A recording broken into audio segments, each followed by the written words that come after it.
You know that feeling, right? Tapping your phone or your card to pay for something? It's so easy, so smooth, it almost feels like magic. But what you might not realize is that underneath that super simple tap, a huge battle is being fought over the future of money itself. So let's get into it, because what looks like progress is actually a major debate about what's inside your wallet. It kind of all started with this idea, which got summed up perfectly in a viral post from a politician. It lays out the history of money like it's this simple, straight line. You know, we started with cash, then we got cards, then we started scanning QR codes with our phones, so the next step obviously has to be crypto. Seems logical, right? Well, that little arrow is hiding a whole world of complications. And look, don't think for a second this is some far-off, futuristic discussion. The numbers are already in.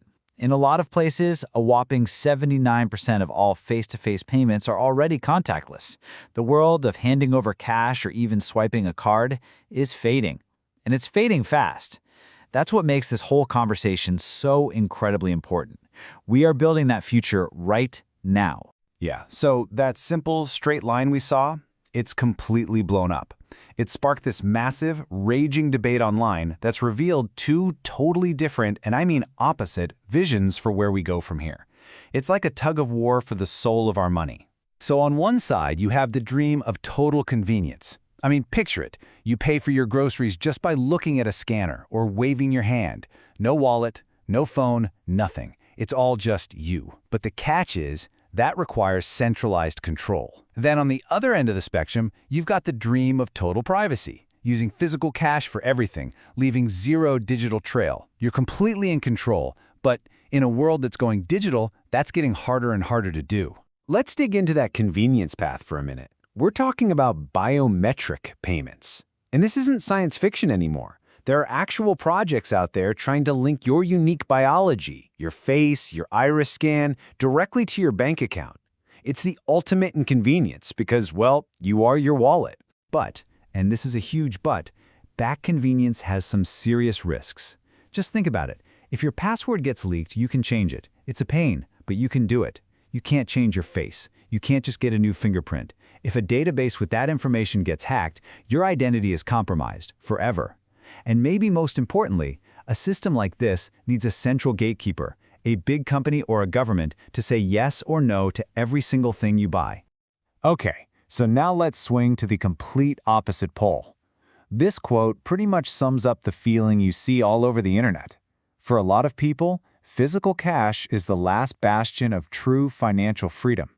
It's a way to buy, sell, and live your life without anyone looking over your shoulder. But here's the weird twist. As the world becomes more digital and fewer businesses want to deal with physical cash, how do you keep it alive?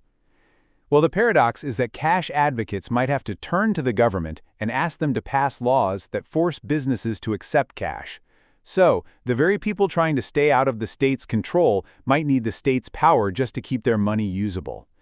It's a tricky situation. So all of this brings us back to that final word on the arrow, crypto.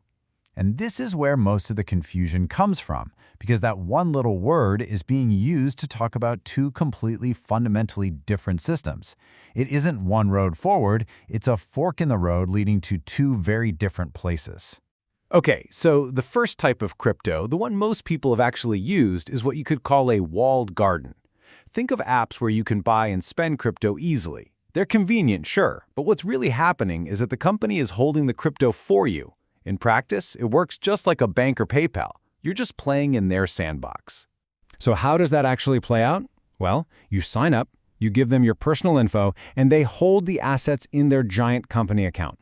And here's the most important part. When you want to spend your money, you're actually asking them for permission. The transaction just happens inside their own private records. It's convenient, yeah, but it's really just the same old system with a shiny new label. But then there's the other meaning of crypto. The original idea, and that is peer-to-peer electronic cash. The best way to think about this is to imagine the cash in your physical wallet, but in a digital form. You hold it, you control it. It's in your digital wallet, and you can send it to anyone on Earth without needing a bank or any company to approve it. And this all leads to a really fascinating question. Are we really stuck between these two extremes? Do we have to choose between total convenience with total surveillance or total privacy with total inconvenience? Or is there maybe a third option? Can we actually use technology to get the best of both worlds? This is where it really clicks. Let's just lay them all out side by side. Physical cash, you have total control, high privacy, but you can only really use it locally. Bank or app money, you can use it globally, sure, but you have limited control, low privacy, and you're paying fees.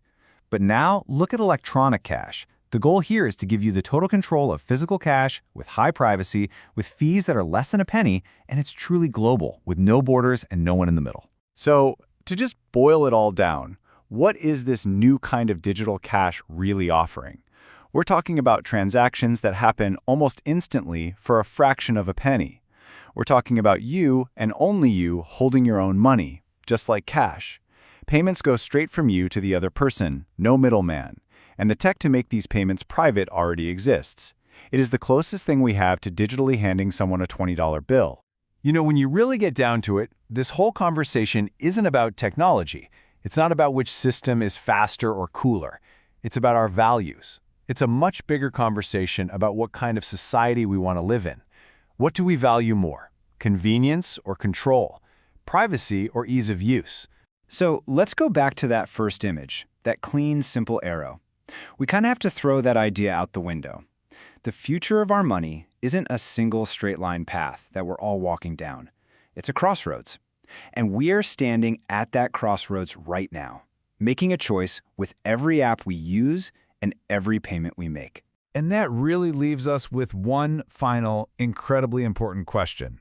As our money stops being a thing we can hold and becomes invisible data flying through the air, who should be in control of it? Should it be the giant tech companies? Should it be the governments? Or should it be you? The answer we choose is going to define a lot more than just our wallets.